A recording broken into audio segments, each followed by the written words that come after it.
Gwen into Renekton is not a normal answer. That's this is not normally. This is not normally. Please check Diayuk PC. Please check him PC and game. Very good player, but I mean, technically, into the top side of the map, it can do well in team fights, but the lane is kind of bad. The lane's going to struggle because Renekton wants to be in your W, in your mist to do his damage. So it's very, I mean, you get some extra resistances, but this comp for D+ has power in bottom side, where you can chip away at Jhin. You have the Rise in mid, which is going to give you a lot of prio. You can Realm Warp play. Viego is amazing with this amount of frontline and pick.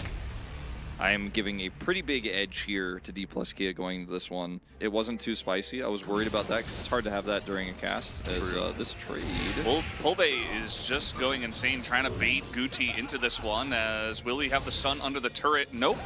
Not going to flash for it either. Just pushing Guti out of lane. Yeah, it was actually very well handled by Guti. He read the situation very early, didn't get baited in. Not ready to go back to pizza. I feel like I'd never be ready to leave pizza. I'm pretty much the same, but I always just eat so much. I'm not sure if he can force it, though, and you can see that now. Vincenzo's just waiting. I mean, maybe he can just wait forever? No. Realm Warp is not up, but, like, Pulbe is just coming over here.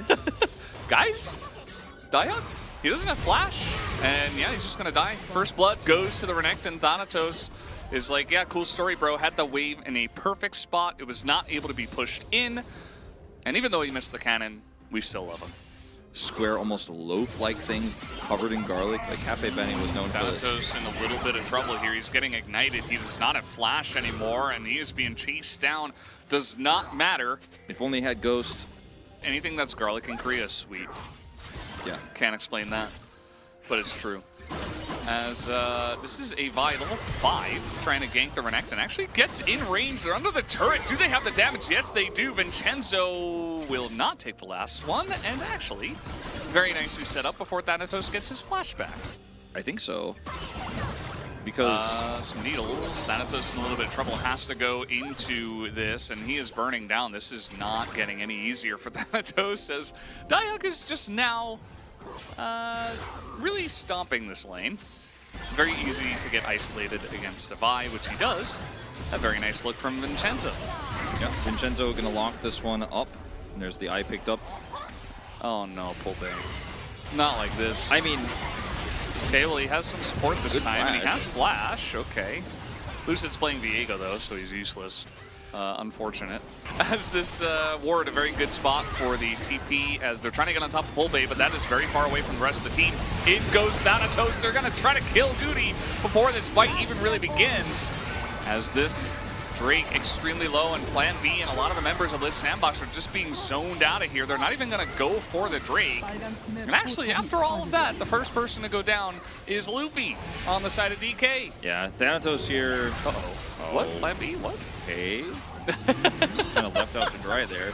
But Live Sandbox really could not figure out target selection in this fight. Like, by the end of the fight, they just kind of were like, oh, let's walk out of here. And they have no vision. Diayuk is under turret. Like, their most fed member is not here and can be interrupted if he tries to TP now. So, like, you're like, okay, I guess we go.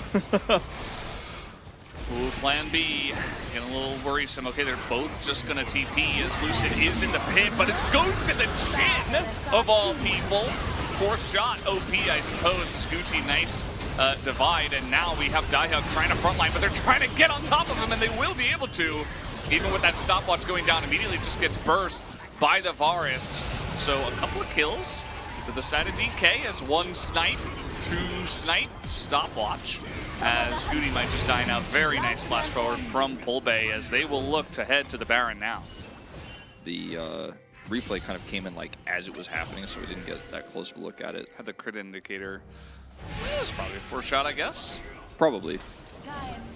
Oh, the secret Vi in the bush. Vincenzo having to walk away from this one, but takes a beating as they were trying to set up a little bit of a gank brush. Just a small one, just a small Vi gank brush, you know. Yeah, Plan B, now he's just going to be on backline poke duty. Even Vincenzo's going to take a big one. His turret's doing a lot, Valdez. Yeah, to the Drake. Yeah, Lucid's going to get in here. This is, again, just a flip, and again, it goes to the Jhin. And you guys said Jhin wasn't useful. Got 2 Drakes in this game. The shots here not great, but at the end of the day, they might get Lucid, and they do, but they only get Lucid, and that's not good. As 5 members on the side of Live Sandbox will go down as they are TPing mid to look to end the game. Going to a 3rd game here in this first series. There's the Realm Warp push through. TP coming over from Thanatos. Goes ahead and grabs a stopwatch, some extra magic resistance. I don't know if he had that stopwatch before the fight or not, but he certainly was not under any threat to use it. And that's going to be the end of the game. So clean team fighting here from D+. Gwen lead, who cares? Gwen Schmin. Gwen Schmin here as DK will be taking down the turrets and the Nexus. Only Plan B will respawn. Zarhel is just going to get a bunch more damage. I'm voting for top. Uh-oh. Voting for top. I'm actually voting for the Renekton, who was massively behind the whole game, but actually made way bigger impacts in those team fights. I'm still voting for him. Yeah. Are you a Varus voter again? No, I'm a top voter. Because I just want the recognition to be there for this guy who did 8,000 less damage, but every time he was in a team fight, he did way more. Yeah, it was kind of like, you know, he gets the tilt proof, and then he also gets like the carry kind of honor because he actually set up those fights really, really well. Yeah! Yeah! Rewarded for great team fighting despite losing out in lane early. Yeah. Tilt proof, amazing team fights, flashing and dashing and getting on top of people's faces and pressing his stun button like you should as a Croc. That's what you do.